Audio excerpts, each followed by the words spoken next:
Welcome to the Accent Channel. My name is Jessica and I teach accents and dialects. I help students with accents, dialects, and English pronunciation, and I also help teachers work with their students. In this lesson, we're talking about the 3 levels of stress. Not the stressed out kind of stress, but syllable stress. The way we stress syllables creates the rhythm of English. In a previous lesson, I explained that rhythm is the #1 reason that most non-native speakers are not easily understood. It's because the human ear is accustomed to a certain rhythm and timing. And when we don't get the rhythm and timing that we expect, we notice and we get confused. And this interferes with comprehension. If you haven't watched that lesson, I'll post a link below this video so you can get caught up.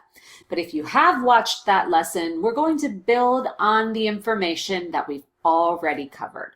We're going to talk about the 3 levels of stress, and whether you are a student or a teacher of the American accent or English pronunciation, this concept will help you or your student be easily understood in any situation. And that's the goal of accent training, right? To be easily understood and to make communication simple. So let's get started. We're talking about the 3 levels of stress: primary, secondary, and completely unstressed syllables. In English, some syllables are louder and longer, some syllables are shorter and more quiet, and some syllables are in between. And because every syllable contains a vowel, and remember, the American pronunciation of vowels requires a change in pitch, the level of the change in pitch also varies with the syllable stress. We're going to look at examples, so it's okay if you don't understand this completely right now, just stick with me. But it's the contrast between all these different levels of loudness, duration, and pitch that creates the rhythm of English. So let's take a closer look at the 3 levels of stress in English. We'll start with primary stress. Primary stress is the loudest and longest syllable in a word, with a very noticeable change in pitch on the vowel. In one-syllable words, that one syllable has the primary stress. Blue or 10. It's the only syllable in the word, so of course it receives the primary stress. That makes sense. The vowel is louder and longer, and there's an obvious change in pitch. Listen for that change in pitch. Blue. 10. 10. Even when I speed it up, that change in pitch is obvious. The only exceptions to this rule of a one-syllable word receiving the primary stress are a handful of function words like the, which are usually unstressed or reduced. We rush through them. We'll talk more about those commonly reduced or rushed words in another lesson. The second level of stress is secondary stress. These are the syllables which are stressed, but not as much as the primary stress. So they are loud and long with a change in pitch, but not as loud or as long as the syllables that get the primary stress. And the change in pitch on the vowel is not quite as noticeable. An example of secondary stress would be the first syllable in this word, disappear. We do spend some time on this syllable, and we do make the vowel louder and longer, but not quite as much as we do on this last syllable, the third syllable, peer. If both of these syllables received primary stress, which can happen, it happens in certain words, but here it doesn't. If both of these syllables received primary stress, it would sound like this: disappear, disappear, disappear. But because we don't spend quite as much time on the disappear, we categorize that as secondary stress. And if you notice this middle syllable, we just rush through as quickly as we can. Disappear. We get right to that third syllable that receives the primary stress. The third level of stress is the unstressed syllable. These are the syllables that have no stress at all. So we rush through them and shorten the vowel until it's almost completely gone.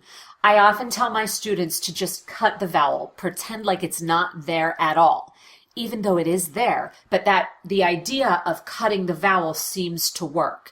When people are used to giving equal stress to every syllable, which is the timing pattern of a lot of other languages, getting people to learn to cut that vowel in the unstressed syllable can really help with the rhythm overall. So the change in pitch on this vowel is there, but it's barely noticeable. Let's take a look at some examples. The first syllable of the word prepare is the unstressed syllable. We cut the vowel, we rush through it as quickly as we can, even though the letter E is in the word as far as spelling. Because this syllable is completely unstressed, we cut the vowel and use what's called the unstressed vowel, or the schwa, which again, we'll learn more about that in another lesson. For now, just imitate pr and get through it as quickly as you can so that you can get to the second syllable that gets all the stress and all the vowel and all the change in pitch. Prepare. Prepare. Unstressed syllables are often very confusing as far as spelling. It doesn't matter what vowel letter you see. Most of the time, that letter will be representing the unstressed vowel or the schwa or the sound. Same thing happens with the word yoga.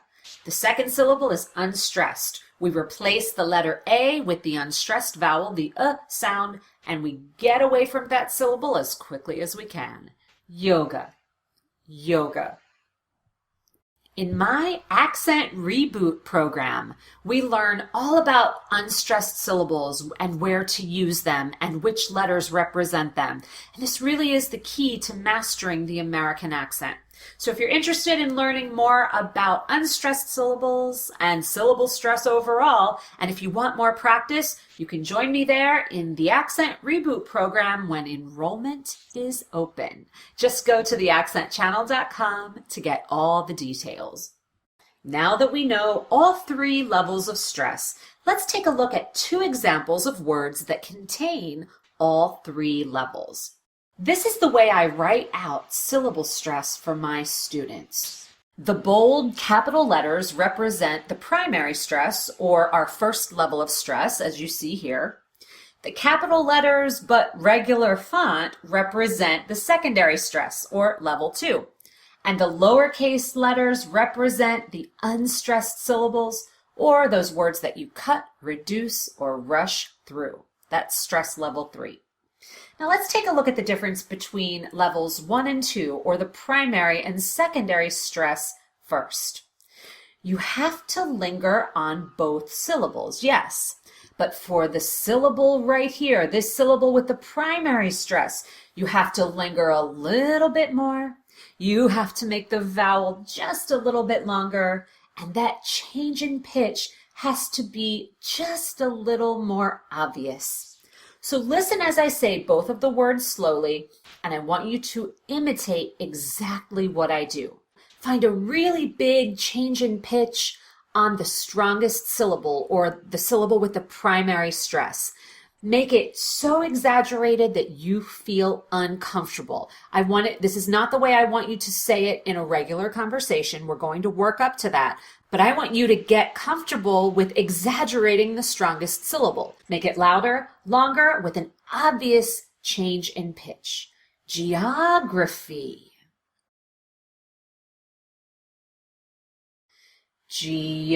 Geography. Go up in pitch. Try it. Geography. Good. Now feel the contrast as you linger on this syllable and rush through this weak or unstressed syllable. Then you'll get to the end and you'll spend a little time there, but not as much as you did here, and a little more that you did here. The key is finding the contrast, making them different, making sure that they're not equal. Try that again slowly, but make sure that you're connecting the sounds. Geography. You hear on the fee, fee, fee. There's a change in pitch. It's just not as obvious as it is here. Let's do the same thing on the next one, and then we'll make it more conversational. So exaggerate this syllable, rush through this syllable, and linger here for a little bit, but be sure to find that change in pitch. Geometry. The change in pitch is obvious. Geometry. Great. We're going to do the same thing. We're going to practice both words again. We'll start slow, then speed it up to a conversational pace. You just need to get comfortable with exaggerating because this is more exaggerated than you're used to if English is not your first language. So here we go, slowly. Geography. A little faster. Geography. Geography, conversational, geography. And that's the way I would say it in a real conversation. Same thing on the next one. We'll do it 3 times, getting a little faster each time. So very slow, but connect the sounds. Geometry. A little faster. Geometry. Up to pace. Geometry. Geometry. Can you still hear that I go up in pitch on the geometry? Geometry. Geometry. Even when I'm going quickly and I'm talking about my geometry class, you hear that the vowel gets louder and longer, and there's a change in pitch on the strongest syllable. So you can't do much with the secondary stress. Those syllables that get the secondary stress, you thinking about them doesn't really help. But thinking about lingering on strong syllables, primary stress, and rushing through the weakest syllables will help you find that contrast that gives you the timing and the rhythm of American English. By practicing these concepts, you'll be easier to understand. Your rhythm and timing will be more familiar to what your listeners expect, and you'll be more interesting to listen to. Because when everything is equal, it gets boring. When you have some variety in pitch, that's a good thing. That's how you express yourself in a more powerful way. Even if you still have an accent, that's fine. That's great. That's cool. Accents are awesome. But you want to be easily understood, and you want to be a speaker that people love to listen to. And getting this, working on syllable stress, finding these different levels of loudness, length, and pitch, it gives you that interesting quality. So keep that in mind anytime you're practicing your spoken English. So I hope that this lesson has really helped you to feel the difference between primary, secondary, and unstressed syllables. Practicing with the 3 levels of stress will help you or your students master the rhythm and timing of American English. If you liked this lesson, be sure you're subscribed to the Accent channel so you don't miss a thing. I have 2 separate sections of lessons, one for accent training students and one for accent training teachers. So go to theaccentchannel.com, choose your category, subscribe, and join me every week for more lessons, training, and expert accent tips. Thanks for watching, and I'll see you next time.